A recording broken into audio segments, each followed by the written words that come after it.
I hope you like this audiobook. If you'd like to hear more, please support us on patreon.com. It really helps us keep going. www.patreon.com/c/audiobooks752. Thank you, and I invite you to listen the other books I have recorded. Also, please subscribe to my channel and activate the notifications so you will be the first to know when we publish a new book. The Frost Giant's Daughter, Gods of the North, Robert E. Howard. She drew away from him, dwindling in the witch fire of the skies until she was a figure no bigger than a child.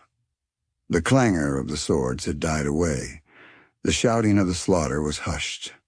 Silence lay on the red-stained snow. The pale, bleak sun that glittered so blindingly from the ice fields and the snow-covered plains struck sheens of silver from rent corselet and broken blade where the dead lay in heaps. The nerveless hand yet gripped the broken hilt. Helmeted heads, back drawn in the death throes, tilted red beards and golden beards grimly upward, as if in last invocation to Ymir, the frost giant. Across the red drifts and mail-clad forms, two figures approached one another. In that utter desolation, only they moved. The frosty sky was over them, the white, illimitable plain around them, the dead men at their feet. Slowly through the corpses they came, as ghosts might come to a tryst through the shambles of a world. Their shields were gone, their corselets dinted. Blood smeared their mail, their swords were red, their horned helmets showed the marks of fierce strokes. One spoke. He whose locks and beard were red as the blood on the sunlit snow. "Man of the raven locks," said he, "tell me your name, so that my brothers in Vanaheim may know who was the last of Wulfhere's band to fall before the sword of Heimdall." "This is my answer," replied the black-haired warrior. "Not in Vanaheim, but in Valhalla will you tell your brothers the name of Amra of Akbatana." Heimdall roared and sprang, and his sword swung in a mighty arc. Amra staggered, and his vision was filled with red sparks as the blade shivered into bits of blue fire on his helmet. But as he reeled, he thrust with all the power of his great shoulders. The sharp point drove through brass scales and bones and heart, and the red-haired warrior died at Amra's feet.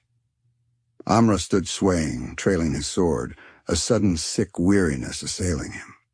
The glare of the sun on the snow cut his eyes like a knife, and the sky seemed shrunken and strangely far. He turned away from the trampled expanse where yellow-bearded warriors lay locked with red-haired slayers in the embrace of death. A few steps he took, and the glare of the snowfields was suddenly dimmed. A rushing wave of blindness engulfed him, and he sank down into the snow, supporting himself on one mailed arm, seeking to shake the blindness out of his eyes as a lion might shake his mane. A silvery laugh cut through his dizziness, and his sight cleared slowly. There was a strangeness about all the landscape that he could not place or define, an unfamiliar tinge to earth and sky. But he did not think long of this.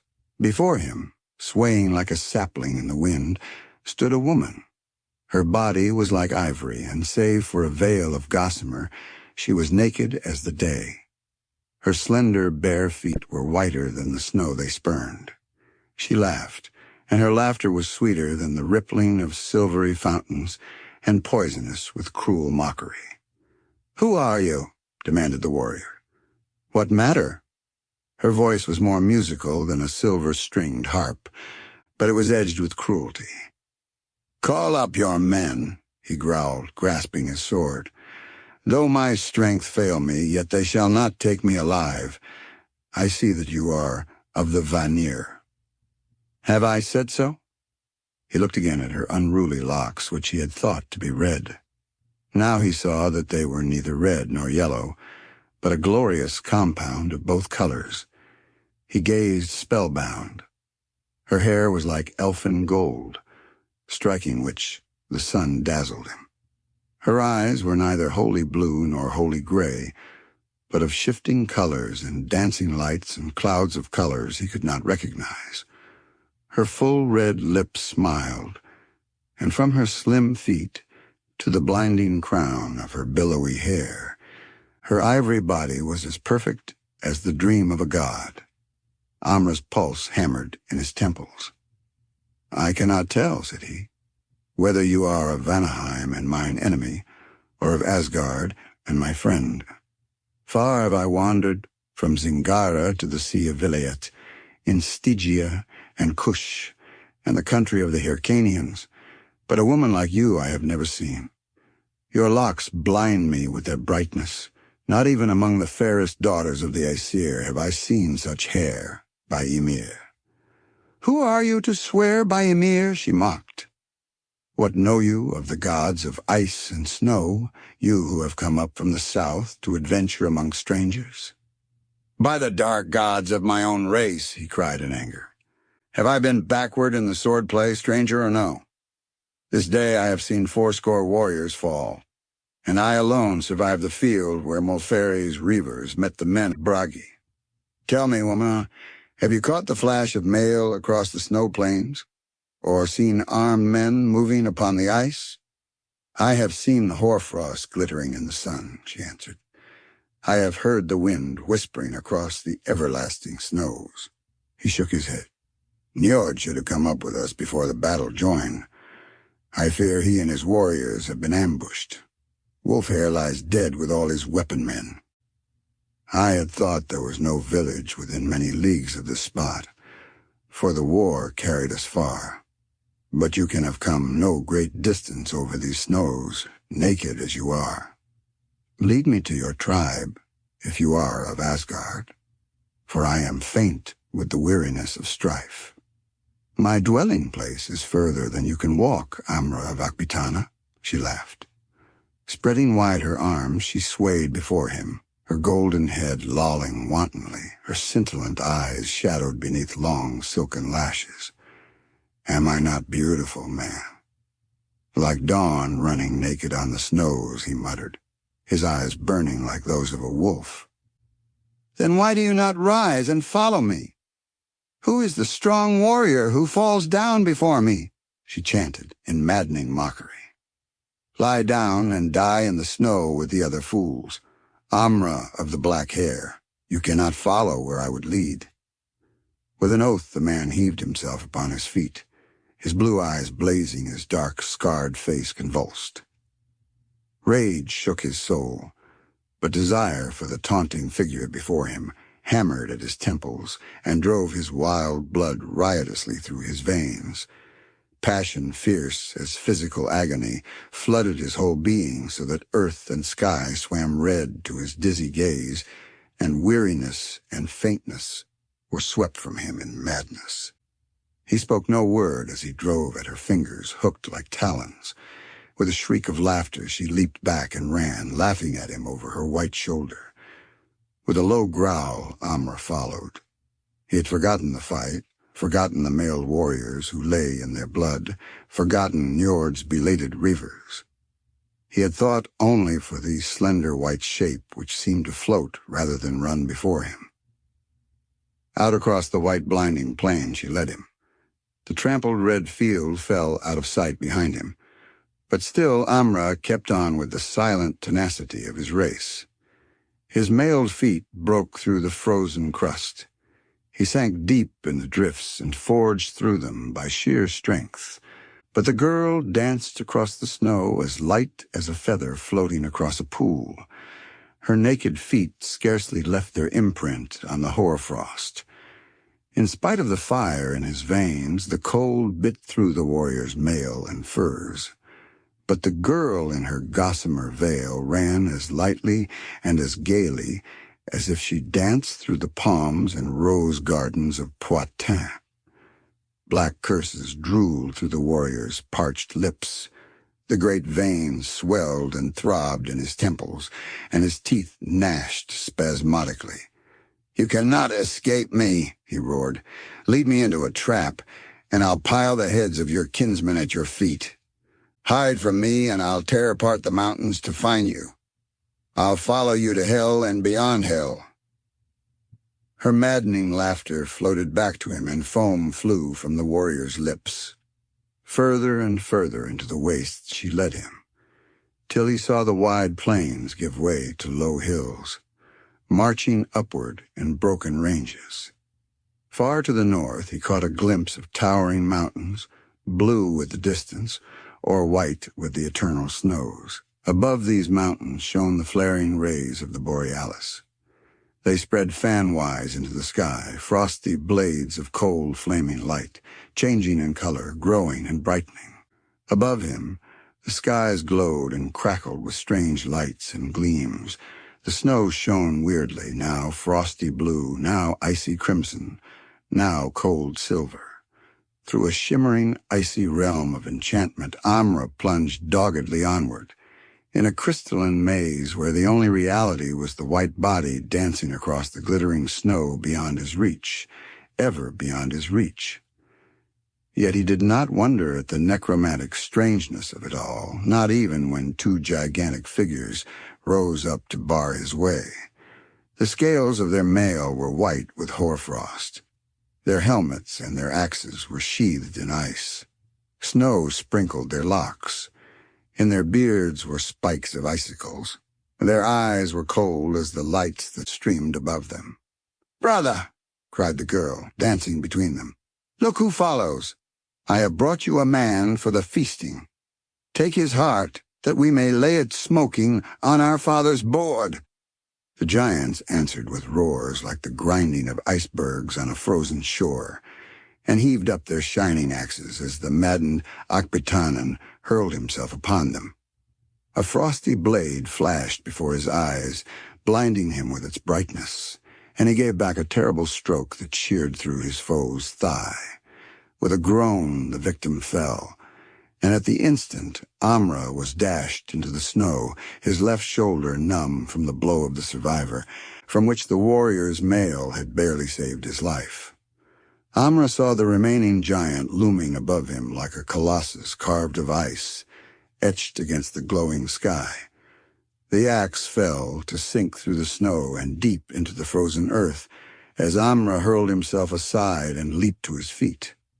The giant roared and wrenched the axe head free, but even as he did so, Ymir's sword sang down. The giant's knee bent, and he sank slowly into the snow, which turned crimson with the blood that gushed from his half-severed neck. Ymir wheeled, to see the girl standing a short distance away, staring in wide-eyed horror, all mockery gone from her face. He cried out fiercely, and the blood drops flew from his sword as his hand shook in the intensity of his passion. "Call the rest of your brothers," he roared. "Call the dogs. I'll give their hearts to the wolves." With a cry of fright, she turned and fled. She did not laugh now, nor mock him over her shoulder. She ran as for her life, and though he strained every nerve and thew until his temples were like to burst and the snow swam red to his gaze, she drew away from him, dwindling in the witch fire of the skies until she was a figure no bigger than a child, then a dancing white flame on the snow, then a dim blur in the distance. But grinding his teeth until the blood started from his gums, he reeled on, and he saw the blur grow to a dancing white flame, and then she was running less than 100 paces ahead of him, and slowly the space narrowed foot by foot. She was running with effort now, her golden locks blowing free. He heard the quick panting of her breath, and saw a flash of fear in the look she cast over her alabaster shoulder. The grim endurance of the warrior had served him well. The speed ebbed from her flashing white legs. She reeled in her gait. In his untamed soul flamed up the fires of hell she had fanned so well. With an inhuman roar he closed in on her, just as she wheeled with a haunting cry and flung out her arms to fend him off. His sword fell into the snow as he crushed her to him. Her supple body bent backward as she fought with desperate frenzy in his iron arms. Her golden hair blew about his face, blinding him with its sheen. The feel of her slender figure twisting in his mailed arms drove him to blinder madness. His strong fingers sank deep into her smooth flesh, and that flesh was cold as ice. It was as if he embraced Not a woman of human flesh and blood, but a woman of flaming ice. She writhed her golden head aside, striving to avoid the savage kisses that bruised her red lips. "You are cold as the snows," he mumbled dazedly. "I will warm you with the fire in my own blood." With a desperate wrench, she twisted from his arms, leaving her single gossamer garment in his grasp. She sprang back and faced him, her golden locks in wild disarray, her white bosom heaving, her beautiful eyes blazing with terror. For an instant he stood frozen, awed by her terrible beauty as she posed naked against the snows. And in that instant she flung her arms toward the lights that glowed in the skies above her and cried out in a voice that rang in Amra's ears forever after, "Ymir! Oh, my father, save me!" Amra was leaping forward, arms spread to seize her, when with a crack like the breaking of an ice mountain, the whole skies leaped into icy fire. The girl's ivory body was suddenly enveloped in a cold blue flame so blinding that the warrior threw up his hands to shield his eyes. A fleeting instant, skies and snowy hills were bathed in crackling white flames, blue darts of icy light, and frozen crimson fires. Then Amra staggered and cried out. The girl was gone. The glowing snow lay empty and bare. High above him the witch lights flashed and played in a frosty sky gone mad, and among the distant blue mountains there sounded a rolling thunder as of a gigantic war chariot rushing behind steeds whose frantic hoofs struck lightning from the snows and echoes from the skies. Then suddenly the borealis, the snowy hills and the blazing heavens reeled drunkenly to Amra's sight. Thousands of fireballs burst with showers of sparks, and the sky itself became a titanic wheel which rained stars as it spun. Under his feet, the snowy hills heaved up like a wave, and the Akbitanan crumpled into the snows to lie motionless. In a cold, dark universe, whose sun was extinguished eons ago, Amra felt the movement of life, alien and unguessed. An earthquake had him in its grip and was shaking him to and fro at the same time, chafing his hands and feet until he yelled in pain and fury and groped for his sword. "He's coming, too, Horsa," grunted a voice. "Haste! We must rub the frost out of his limbs if he's ever to wield sword again." "He won't open his left hand," growled another, his voice indicating a muscular strain. "He's clutching something." Amra opened his eyes and stared into the bearded faces that bent over him. He was surrounded by tall, golden-haired warriors in mail and furs. "Amra, you live." "By Crom, Njord," gasped he. "Am I alive, or are we all dead and in Valhalla?" "We live," grunted the Aesir, busy over Amra's half-frozen feet.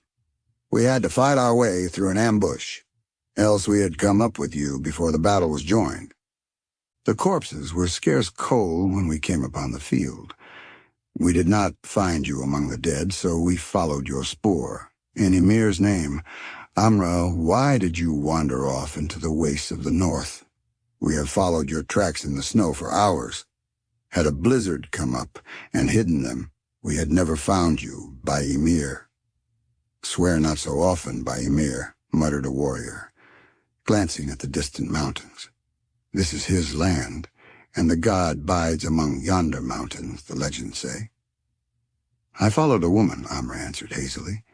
"We met Bragi's men in the plains. I know not how long we fought. I alone lived. I was dizzy and faint. The land lay like a dream before me. Only now do all things seem natural and familiar. The woman came and taunted me. She was beautiful as a frozen flame from hell. When I looked at her, I was as one mad, and forgot all else in the world. I followed her. Did you not find her tracks, or the giants in icy mail I slew?" Njord shook his head. "We found only your tracks in the snow, Amra."